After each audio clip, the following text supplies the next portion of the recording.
नमस्कार दोस्तों आज की इस वीडियो में मैं आप लोगों को बताने जा रहा हूं क्रिमिनल केस।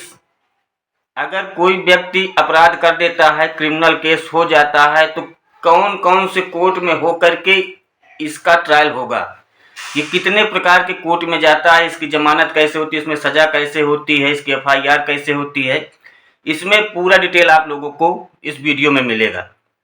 तो सबसे पहले हम ये जान लेते हैं कि 1 जुलाई 2023 से ये नया कानून जो आया है, तो IPC की जगह BNS ले लिया है और CRPC की जगह BNSS ले लिया है। तो मैं इस वीडियो में दोनों कानून को लेकर के चलूँगा। पहले क्या धारा लगती थी, अब कौन सी धारा लगेगी। तो सबसे पहले जान लेते हैं कि ये जो 4 प्रकार की कोर्ट हैं, कौन कौन सी कोर्ट से होकर के क्रिमिनल केस ट्रायल होते हैं। तो ये ट्रायल से लगा करके मैं आप लोगों को सुप्रीम कोर्ट तक की जानकारी दूंगा इसमें। उससे पहले अगर आप लोग मेरे चैनल में नए हैं तो कृपया मेरे चैनल को सब्सक्राइब करके बेल आइकन को हिट कर दीजिएगा, जिससे मेरे वीडियो का पहला नोटिफिकेशन आप लोगों तक पहुंच सकेगा, क्योंकि मैं ऐसी यूजफुल वीडियो बनाता रहता हूं। और अगर आप लोगों को लीगल एडवाइस की किसी प्रकार की आवश्यकता पड़ती है तो उसके लिए मेरे वीडियो में कमेंट करिएगा। छोटा मैटर है तो उसे मैं कमेंट में सॉल्व कर दूंगा, बड़ा मैटर है तो वीडियो के एक पैकेज बना करके आप लोगों तक पहुंचाऊंगा। तो चलिए दोस्तों, मैं सबसे पहले आप लोगों को बताता हूं कि जो 4 प्रकार के कोर्ट है, जो क्रिमिनल केस का पूरा ब्यौरा आपको और पूरी जानकारी मिलेगी, FIR से लेकर के कोर्ट जजमेंट तक की पूरी। तो सबसे पहले क्या होता है कि जब कोई व्यक्ति किसी भी प्रकार का अपराध करता है और उस व्यक्ति के ऊपर FIR मतलब प्रथम सूचना report, first information of report दर्ज हो जाती है, तो फिर पुलिस उसकी जांच करना शुरू कर देती है। जैसे कि मान लीजिए कि 2 व्यक्ति हैं, 2 व्यक्ति, एक का नाम राम है, एक का नाम श्याम है। अब राम श्याम को मार रहा है, तो अब FIR कौन कर सकता है। यहाँ पे श्याम को मार रहा है, श्याम मार खाया हुआ है, वो अभियुक्त है, वो विक्टिम है, तो वो जाकर के FIR कर सकता है। या कहीं से राधा देख रही है, वो देख रही है छिप करके कि इसको राम ने मारा है, तो वो भी जाकर के FIR कर सकती है। या पुलिस के पास कोई ऐसी सूचना पहुंच जाए तो पुलिस खुद FIR कर सकती है। और जैसे ही पुलिस के पास कोई केस पहुंचता है, तो कोई FIR करने के लिए पहुंचता है, तो सबसे पहले पुलिस क्या करती है, उसकी इन्वेस्टिगेशन करती है। इन्वेस्टिगेशन में आ जाता है जैसे कि साक्ष्य को एकत्र करना कि कहाँ पे क्या हुआ, गवाहों से पूछताछ करना। गवाहों से जो पूछताछ होती थी तो ये पहले CRPC 161 पर दर्ज कराई जाती थी, अब BNSS में 180 सेक्शन पे दर्ज होती है। ये ध्यान रखिएगा। अपराध स्थल की जांच करेगी, फोरेंसिक जांच की आवश्यकता होगी तो वो भी करवाएगी, बयान दर्ज करना आदि प्रकार के कई कार्य शामिल होंगे जो पुलिस पूरा करेगी उसे। अगर अपराधी मिल जाते हैं तो उनको गिरफ्तार कर लिया जाता है। अब यही एक बात ये आती है कि अगर पुलिस अपनी इन्वेस्टिगेशन जांच के समय के बाद इस निष्कर्ष पर पहुंच जाती है कि अपराध के लिए पर्याप्त साक्ष्य या प्रमाण नहीं है, तो वह अदालत में अपने कारणों को उचित ठहराते हुए मामले को बंद कर दे सकते हैं। और मामले को बंद करने के फैसले को FIR करने वाले व्यक्ति को सूचित करना होगा। पुलिस वालों को कोई साक्ष्य नहीं मिला तो केस को बंद कर देंगे, मगर हम FIR किए हैं तो हमको सूचना वो जरूर देंगे। अगर हमें उसमें कुछ साक्ष्य मिल रहा है तो हम उसे फिर से चालू करवा सकते हैं। ये रही बात FIR के सिस्टम की। FIR तो यहाँ से हो गई है। अब जैसे कि कोई केस है, FIR हो गई है, वो सही है, साक्ष्य सही है, तो पुलिस उनको गिरफ्तार कर लेगी।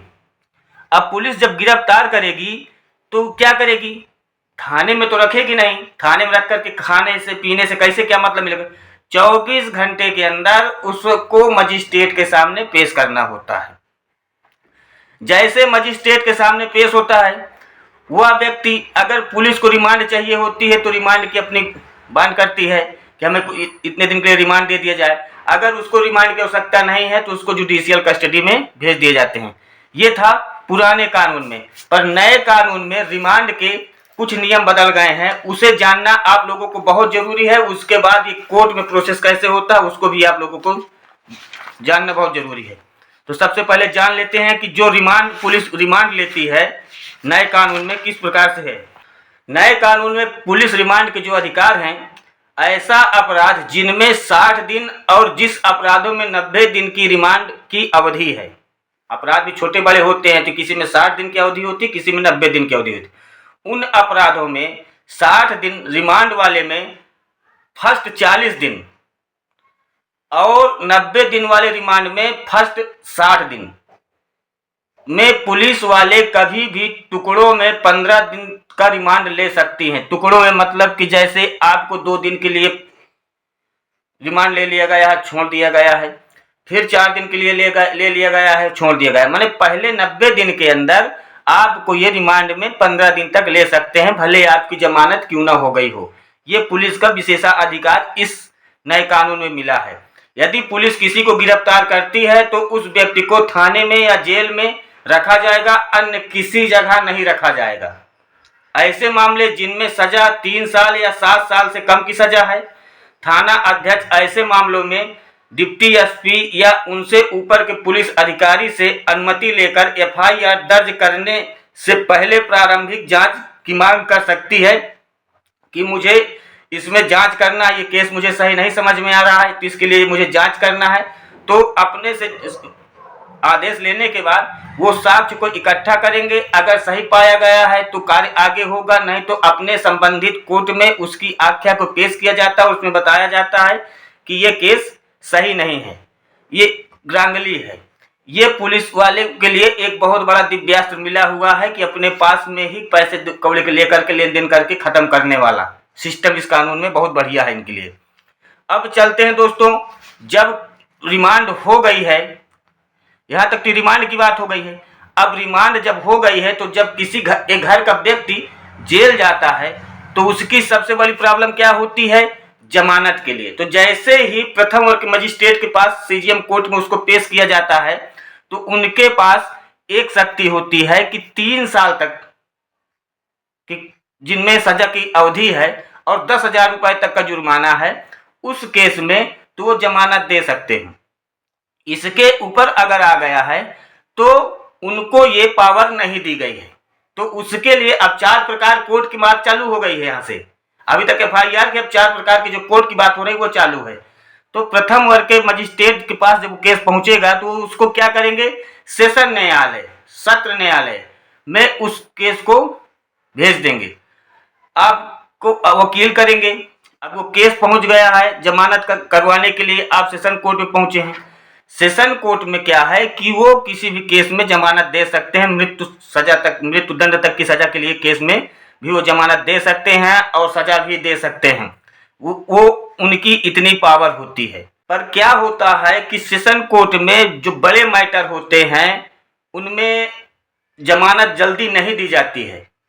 वो जमानत आपको अधिकतर हाई कोर्ट से ही मिलती है या तो सुप्रीम कोर्ट से ही मिलती है। तो जब सेशन कोर्ट में आपको जमानत नहीं मिलती है तो अब आपको अगले कोर्ट में भागना पड़ेगा। अब यहाँ से जिला लेवल की कहानी खत्म हो गई है। अब आपको आ जाना है कहाँ, हाई कोर्ट में। हाई कोर्ट का पूरा प्रोसेस क्या है कि हाई कोर्ट में जमानत आपको कैसे मिलेगी।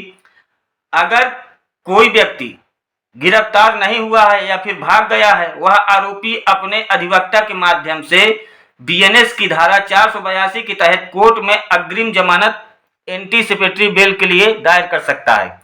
अब वो तो दायर कर सकता है, विपक्ष वाला भी उसे रोकने के लिए वहां पर जमानत ना होने पाए वो भी अपना पक्ष रख सकता है, वो भी ले सकता है। अब आपको जब हाई कोर्ट में जमानत की अर्जी लगा दिए हैं जमानत के लिए, तो ऐसा नहीं है कि आपको जमानत वहां से मिल ही जाएगी। वहां से भी बहुत से जमानत रद्द कर दिए जाते हैं, जमानत नहीं दिए जाते हैं। हमेशा आप लोगों को ये सुनने में मिला होगा न्यूज में कि आज इस केस को डिसमिस कर दिया गया, इस केस को निरस्त कर दिया गया, जमानत नहीं दी गई है। हाई कोर्ट के जजमेंट को सुप्रीम कोर्ट में चैलेंज किया गया है। अक्सर इस चीज को सुनने को मिलता है। तो जैसे जब आप लोगों को हाई कोर्ट में जमानत नहीं मिलेगी तो उसके बाद आपको क्या चारा बचता है कि अगर आप उस जजमेंट से खुश नहीं हैं तो उसको सुप्रीम कोर्ट में चैलेंज करेंगे। और अब आपको सुप्रीम कोर्ट जाना पड़ेगा। सुप्रीम कोर्ट में भी आप लोगों की सुनवाई होगी। आप भी जा सकते हैं और विपक्ष वाला भी जा करके उसमें अपना वकील खड़ा कर सकता है कि जमानत आपको न मिलने पाए। अब अगर वहां पे बहस होते हैं, क्या आर्गुमेंट होता है, क्या किस प्रकार के अपना साक्ष्य इकट्ठे किए हुए हैं, जिसकी जो बहस होती है, जो सही पाया जाता है उसको वहां पे जमानत दी जाती है। अगर सही नहीं पाया गया तो जमानत नहीं मिलती है। तो इस बात को देखते हुए सुप्रीम कोर्ट से अधिकतर लोगों की इतनी दूर जब भागते हैं तो जमानत मिल ही जाती है। पहली बात तो हाई कोर्ट से ही निराकरण हो जाता है, क्योंकि अधिकतर जमानत हाई कोर्ट से मिलती है। जो बहुत से रेयर केस उनमें नहीं मिलती है तो सुप्रीम कोर्ट से मिलती है, नहीं तो फिर आगे पीछे होता रहता है। Second bell, first bell, second bell, ऐसे करके डालते रहते हैं। वकील किसी न किसी कोने से आप लोगों को निकाल ही लेंगे। उनके पास इतना कानून से खेलना ही वकीलों का काम है। अगर आपका वकील के पास पहुंच गए हैं तो न वो एक बार में तो चाहे 2 बार में किसी न किसी प्रकार से उसको जेल से बाहर निकाल ही लेगा वो। तो दोस्तों, ये रही आप लोगों की पूरा क्रिमिनल केस ट्रायल का, FIR से लेकर के जजमेंट तक का पूरी जानकारी मैं आप लोगों को दे दिया इस वीडियो में। कोई किसी प्रकार की अगर दिक्कत हो रही है, नहीं समझ में आया है, तो उसके लिए मेरे वीडियो में आप लोग कमेंट कर सकते हैं। छोटा मैटर होगा तो उसको मैं कमेंट में ही सॉल्व कर दूंगा। बड़ा मैटर होगा तो वीडियो का एक पैकेज बना करके आप लोगों तक पहुंचाऊंगा। मैं ये वीडियो इसलिए बना रहा हूं कि एक भाई साहब हैं, वो मेरे पास कमेंट किए थे कि क्रिमिनल केस ट्रायल के विषय में सर जी जानकारी दीजिए। तो जब कोई आदमी का कमेंट आता है और मुझे ऐसा लगता है कि पूरे भारतवर्ष वालों के लिए बहुत ज़रूरी हो गया है, सीनियर सिटीजन है या जूनियर है, किसी भी अधिवक्ता है, पुलिस है, कोई भी हो, ये वीडियो सबके लिए बहुत ही उपयोगी है, तो मैं उसके लिए वीडियो का एक पैकेज बना देता हूँ। तो उनकी कमेंट मुझे भा गई, इसलिए मैं उनके लिए ये वीडियो स्पेशल में बना रहा हूँ, ताकि उन्हें ये समझ में आ सके कि हाँ क्रिमिनल केस का ट्रायल कैसे होता है। तो मैं FIR से लेकर के क्रिमिनल केस ट्रायल का पूरा सुप्रीम कोर्ट के जजमेंट तक के विषय में जमानत के बेल के लिए आप लोगों को इस वीडियो में बता चुका हूँ। और आशा करता हूँ कि वीडियो आप लोग बहुत अच्छी लगी होगी। अच्छी लगी हो तो कमेंट करिएगा, शेयर करिएगा, ताकि और लोगों तक ये बात पहुँच सके। क्योंकि अगर कोई व्यक्ति है कहीं से फंस रहा है और ये वीडियो देख लिए हैं तो समझ लीजिए कि अब उनको क्रिमिनल केस के एक बड़े ज्ञातज्ञ हो गए हैं। और आशा करता हूँ कि वीडियो आप लोग बहुत अच्छी लगी होगी। धन्यवाद।